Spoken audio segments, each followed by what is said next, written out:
Hey, I'm Karvarouska and today I would like to introduce you to a series I wanted to finish since I made the very first video around this subject over 4 years ago. Layout guides for Path of Exile.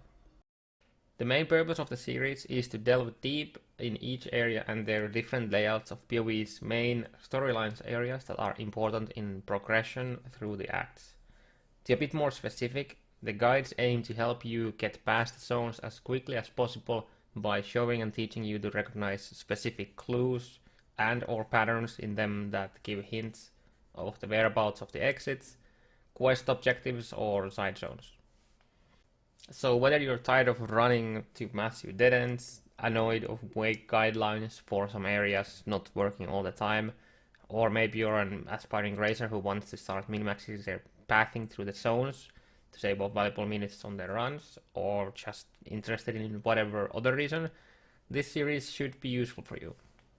As most of you probably know, when you create an instance, there is a chance that the game can create rare side areas called wall side areas, or often labeled as corrupted zones, that sometimes alter the layout of the zone it spawned in.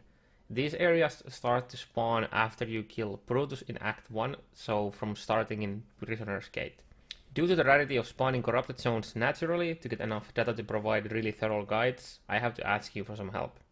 There is a prophecy called Hidden Wall Pathways that can be used to brute force a corrupted zone spawn in an area that you want, so if you have these lying around that you want to sell or maybe even donate for the cause, I would be extremely grateful. And since the need for these prophecies might and probably will change over time, please check the pinned comment of this video for further information and how to contact me about it. Another way to help is that whenever you encounter a corrupted zone, fully clear the zone so the minimap shows all of it, zoom out the minimap to maximum distance, and take a screenshot. And if the minimap doesn't fit into one screenshot, take another by moving the minimap sideways or up and down. It would also be nice if you can change your minimap settings to minimum or very low landscape transparency and very high or maximum map transparency. These settings don't clutter your screen as much while providing very good information of the instance you're in. Another thing I'd like to mention is how I'm planning to maintain these guides and how to make it easier for myself. All the guides are done in permanent leaks, usually standard, where potential leak mechanics don't alter the layout. Usually the leak mechanics don't alter the layout generation drastically, but sometimes there are cases, such as Betrayal's Fortification, where the layout can change quite a bit.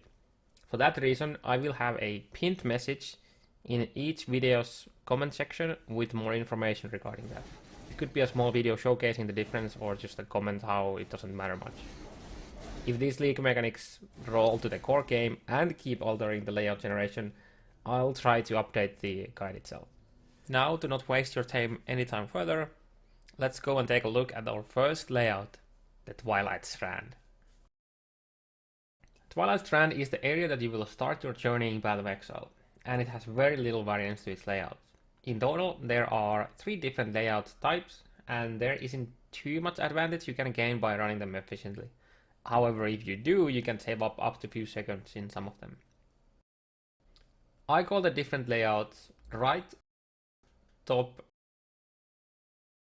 and top right, which indicate the direction you want to head from the start. One of the 3 layouts is almost immediately recognized as when you exit the first small starting area after you kill the zombie, you will notice that you have access to go to the left. This means we are in the top layout, and from now you know to head directly north, and after passing the small passageway and picking up the support gem, you head top right. For the other 2 layouts, right and top right, you can't immediately tell which it is, but fortunately there is no time lost at all by the time you have figured it out.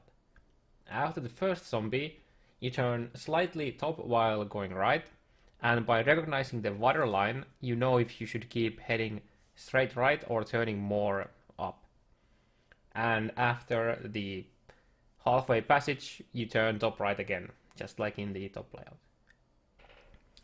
If you find out that something in the videos are incorrect, or find a layout that goes against everything you saw in the guides, let me know in the comments below, or stop by my Twitch channel, tweet at me, or join my Discord and let me know there. and be prepared to show us screenshots. Thank you for watching and hopefully you enjoyed the video. Consider subscribing and ringing the bell to not miss any future episodes. Bye bye!